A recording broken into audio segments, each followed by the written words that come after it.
Hey, welcome back to this week's Trick Tip Tuesday, and I want to give you guys a reminder that if you have an idea for a Trick Tip Tuesday video, send us an email at tips@Trick-Tools.com, and we'll see about adding that to the list of videos we're going to send to you guys away. So this week I'm going to talk about how to prolong your consumables, namely the sanding belts and even a bandsaw blade, that sort of thing. So first thing on the belts and even discs, you know, some of the biggest mistakes I see when guys walk up to use them is, you know, you take your part and guys will just jam it into there as hard as they can, and, you know, putting a ton of pressure on your material into the belt or the disc, and you're just kind of leave it there in one spot.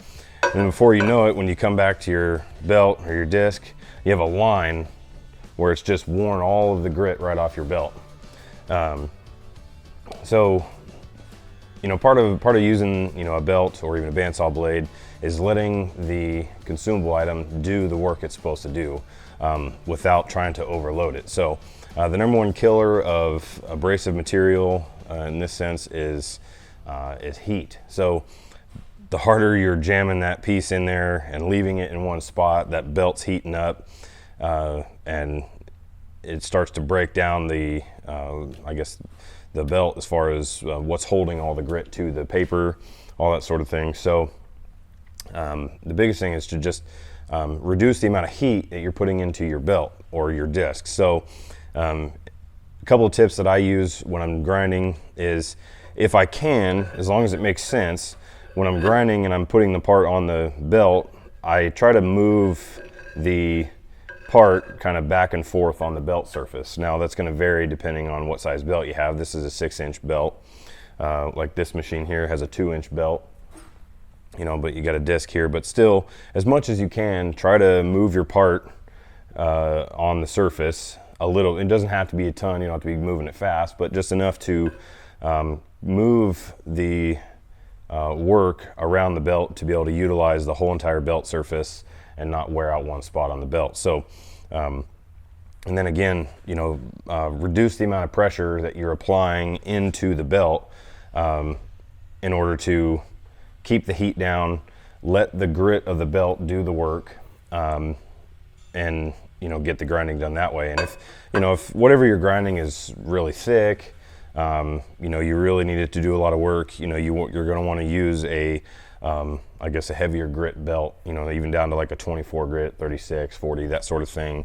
And then, you know, thinner materials, you know, you can use a finer grit belt, but sometimes it depends on the finish you're looking for as well. So just know what you're grinding and what you need the belt to do while you're grinding, to be able to choose the right belt, which choosing the right belt helps it last longer, and then proper grinding technique also helps it last longer. So like I said, reduce the pressure on it, try to move your part around a little bit as you're grinding, and just reduce the amount of time staying in one spot on a belt, and it helps to use your belt evenly and keeps the distribution of the grinding on the whole surface of the belt, which will help the belt itself last longer from there. So that can be applied to whatever type of, you know, belt or disc you're using.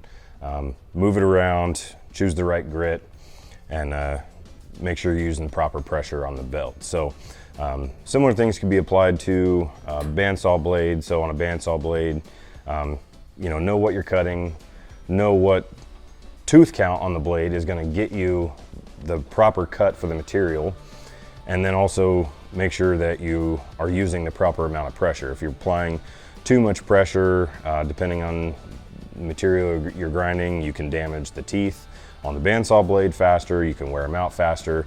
So make sure you know your material, know what the tooth count needs to be for the material you're cutting, and use the proper pressure into the blade to be able to prolong the life of that blade and really get the money out of it that you're putting into it. So hopefully these couple of tips will help you in your shop get a little more life out of your consumable items, spend a little less money, and you can have a product that's going to last you a little longer. So again, send us an email, tips@Trick-Tools.com, and we'll see if we can apply your ideas to these videos as we continue to make them every week. So thanks for watching this week's Trick Tip Tuesday, and we'll see you next week.